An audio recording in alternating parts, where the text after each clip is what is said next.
Subarnapur TV को आपण स्वागत। चोरी होइतिबा ट्रक्र तदंत त्वरान्वित होगाकू आरक्षी अध्यक्ष को लिखित अभियोग कले सोनपुर ट्रक मालिक संघ।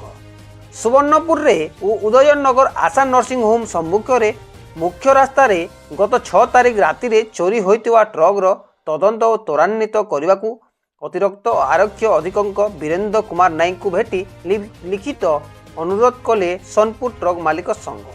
दीर्घ 3 दिन बीती जाइतिबा सीसीटीवी आधार रे ट्रक बिनिका पटकू जाइतिबा खबर पाइबा परे अधिक तदंत परे पुलिस अधिकारी विलंब करुतिबा असंतोष प्रकाश करिसंती ट्रक मालिक संघ सभापति भास्कर दास। ट्रक संघ संपादक समारू साहू सह सुनी साहू, समीर अग्रवाल, गोपाल अग्रवाल और संजय गुप्ता प्रमुख एसपी को एक लिखित अनुरोध करी तदंत को त्वरान्वित करने संजीव महाणा को गाड़ी नंबर ओडी 15G 3868 को 12 चकिया ट्रक को शीघ्र खोजी बाहर करने को साहाय्य करने को अनुरोध रखिछंती। सोनपुर थाना रे यार एफआईआर नंबर होउची 0316 रुजु होईची।